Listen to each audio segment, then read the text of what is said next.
Can you state your name? Yes, I'm Cam Howard. And Cam, can you say what what human rights violation you'll be testifying to today? Yes, I represent the National Coalition of Black Reparations in America. So I'll be testifying to the human rights violation or the human right to reparations for people of African descent here in America. Okay. Would you like to go ahead with your story? Yeah, well, basically, it's 2000. We know that in this country for 246 years, African people were unjustly brutalized through the process of enslavement. Our labor was extracted from our ancestors, and the brutality and dehumanization that went along with that process left many scars upon the progeny of people who experienced that period of dehumanization. The progeny then went into a period of 100 years of Jim Crow segregation, American-style apartheid. That process, with the lynching, with the more injury economically, psychologically, politically, socially, left even more scars on that progeny and those people who live today here in my generation, and those Africans who are the children of the various generations that experience these layers of brutality and injury. So that we still suffer from that injury today. In 2001, there was a World Conference Against Racism in Durban, South Africa. And at that World Conference, an outcome document was produced called the Durban Declaration Program of Action. This document pretty much stated that the transatlantic slave trade, slavery, apartheid, genocide were crimes against humanity, that there was economic basis to racism, and that reparations are due. America walked out of that conference. And so people of African descent, along with Israel and Canada and Australia, abstained from signing. So people of African descent all over the globe were incorporated or identified in that document as people who had been injured. However, because of America stepped out, Africans here in America and African descendants in Canada, Australia, and Israel were left out of the rulings or declarations that came out of this World Conference Against Racism that reparations are a human right. However, ICER incorporated Durban in one of their general recommendations, and so now we are included in the declaration, in the world declaring that reparations is a human right for people of African descent. And this struggle for reparations is the oldest struggle of African people in this country, and we're going to continue to struggle until we are healed and made whole 100%, declaring that the government of America, the corporations in America, the institutions in America that benefited and practiced those cruelties against our people, they are criminal until we are repaired, and we will begin to enforce that right to repair ourselves as the international community has given us through the Durban Declaration Program of Action and through ICER's general recommendation that incorporates Durban. How, if at all, do you think that America has tried to make reparations for what they've done? America has not tried to repair the African community. The most that they've done was apologize.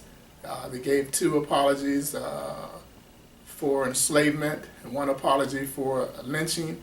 And the last apology for enslavement by the Senate had a disclaimer attached that it in no way justified reparations, and we cannot use that for our quest for reparations. So even their attempts at repair have been hollow and symbolic. So they have not attempted to repair people of African descent. They hide behind a number of excuses. And so, but now through the international community speaking boldly and affirmatively in Durban that special measures are necessary and that are mandating special measures for people of African descent, we will hold America accountable. And how do you feel that this will impact future generations? Well, definitely, it has. when we talk about reparations, most people will say, well, that's in the past. Why do y'all keep talking about things that happened in the past? But reparations is not about the past, it's about the future. If we take a future outlook on the African community today, based on what is going on now, the future looks very, very, very bleak. It's going to take humongous resources to alter our situation. So reparations is not about a paycheck, but it's about dealing with the issues that face and will face the African community for some time to come. Situations like equality in housing.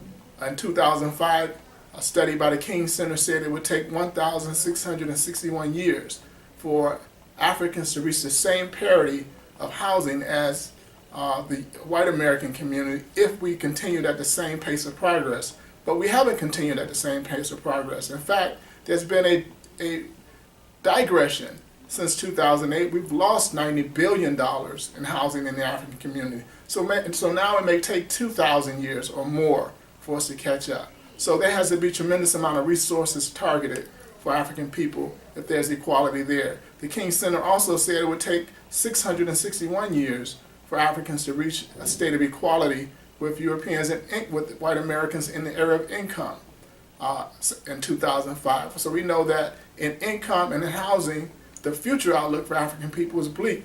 Resources must be targeted. In the area of employment, 90% of African men aged 16 to 21 are unemployed, and there's no project, national project directed toward the employment of these young men. So reparations is about the future.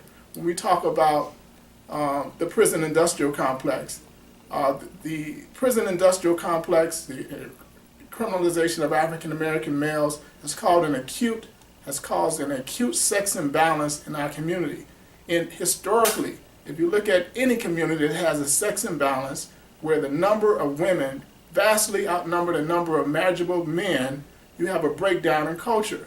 So if the prison industrial complex and the laws that govern the relationship between African American men and this state continues as it is now, in the future, our culture will continue to suffer as a result of this acute sex ratio imbalance. So reparations is not about the past. It's not about even the present. It's about the future. And I can go on and on and on in different areas, from poverty, generational poverty, children who are impoverished now will expect it to be impoverished as adults and have children that would also be live in a state of impoverishment. So reparations is not about the past or the present. It is about the future. What do you think about some of these governmental programs that have been instituted to try and help out things like jobs and try to alleviate poverty? Many of these programs start off philosophically wrong, and as a result, they end up wrong, not achieving the results that they are set out to achieve. Primarily, they start out blaming the victims. They start out blaming individuals for their situations, as opposed to generation after generation after generation of societal targeted behavior that have put people in certain situations and locked them in these situations, and you expect for them to get out themselves when you throw something at them that is not designed to address the entire person or the entire family or the entire community. Some situations that African people face in this country are community-wide. There's not individual target. The answers has to be community-wide. And so a lot of these programs, there's just money thrown in the wrong way, because the philosophical foundation from which the programs are created are baseless in reality, in historical reality. Is there anything else that you would like to add? Reparations now, we are not quit. This fight for reparations is a 21st century fight of people of African descent, and we are calling for all people to join this struggle, because, as Martin Luther King said, injustice anywhere is injustice everywhere. Thank you. Thank you.